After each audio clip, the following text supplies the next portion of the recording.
Ukraine में जंग के बीच पुतिन के हजारों सैनिक और टैंक बेलारूस पहुंच गए, जो नेटो और यूक्रेन दोनों के लिए खतरे की घंटी है, क्योंकि रूस के सैनिकों और हथियारों के बेलारूस पहुंचने का सीधा मतलब है एक बड़ा खतरा जो धीरे धीरे कीव की ओर बढ़ रहा है। और रूस की मिसाइलों और ड्रोन से जल उठे कीव को पूरी तरह खत्म कर सकता है। रूस के आक्रामक रुख से पश्चिमी देश थर-थर कांप रहे हैं, क्योंकि यूक्रेन का साथ देने वाला नेटो पहले दिन से पुतिन के निशाने पर है। बस इंतजार है पुतिन के सब्र के बांध के टूटने का, क्योंकि वो दिन किसी कयामत से कम नहीं होगा। माना जा रहा है कि पुतिन बेलारूस में सैनिक, टैंक और बख्तरबंद गाड़ियां भेजकर कयामत के उसी दिन की भूमिका बांध रहे हैं, वरना वो ये काम डंके की चोट पर क्यों करते? और रूस के टैंक और बख्तरबंद गाड़ियों के बेलारूस पहुंचने का वीडियो क्यों जारी किया जाता? बेलारूस है तो यूक्रेन का पड़ोसी, लेकिन दोस्ती रूस से निभाता है। और कुछ दिन पहले ही उसने ऐलान किया था कि नेटो के हमले से बचने के लिए रूस और Belarus joint military task force बना रहे हैं।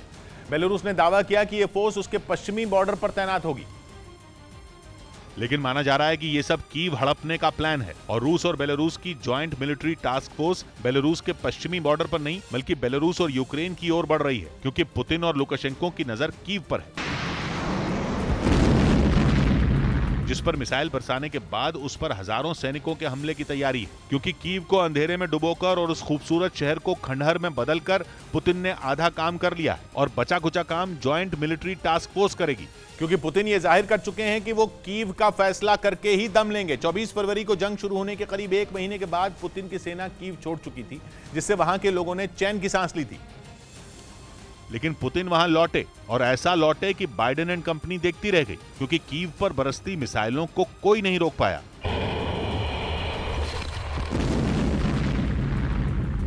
पुतिन पर आरोप लगे, लेकिन दुश्मन के किसी हथियार ने उनका रास्ता नहीं रोका। नतीजा ये हुआ कि कीव जल उठा और पश्चिमी देश यूक्रेन की राजधानी की बर्बादी का तमाशा देखते रहे। और अब खबर है कि पुतिन के सैनिक कभी भी कीव पर धावा बोल देंगे, वो भी बेलारूस के रास्ते, क्योंकि छोटा सा बेलारूस रूस के बड़े काम आ सकता है। बेलारूस यूक्रेन जंग के पहले दिन से पुतिन का साथ दे रहा है। एक बार भी ऐसा मौका नहीं आया जब उसने रूस का साथ छोड़ा हो। और इसीलिए पुतिन अपने दोस्त लुकाशेंको पर आंख बंद करके भरोसा करते हैं। वो जानते हैं कि 50,000 सैनिकों और मामूली हथियारों वाली बेलारूस की सेना अकेले कुछ खास नहीं कर पाएगी, लेकिन अगर उसे रूस का साथ मिला और पुतिन ने बेलारूस और यूक्रेन के बॉर्डर पर काम की चाल चल दी, तो बड़ा उलटफेर हो सकता है।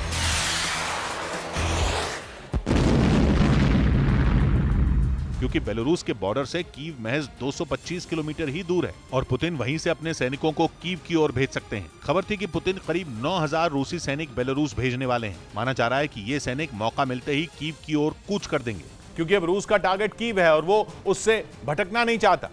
इस बात का अंदाजा पश्चिमी देशों को भी है, क्योंकि कुछ दिनों पहले ही ब्रिटेन ने दावा किया था कि बेलारूस की आड़ में पुतिन दुनिया में भ्रम फैला रहे हैं, क्योंकि वो चाहते हैं कि दुनिया बेलारूस की नेटो से खतरे वाली बात पर फोकस करे और पीछे से उनकी सेना यूक्रेन में घुस जाए। वो अलग बात है कि बेलारूस लगातार ऐसे वीडियो जारी कर रहा है जिनमें ट्रेनों में भर भर कर रूस की सेना की गाड़ियां बेलारूस पहुंचती दिखी। ये ताजा वीडियो भी उसी का हिस्सा है। फर्क बस इतना कि इस बार वीडियो बेलारूस ने नहीं, रूस ने जारी किया। मतलब यूक्रेन जंग में बेलारूस का रोल बढ़ गया है,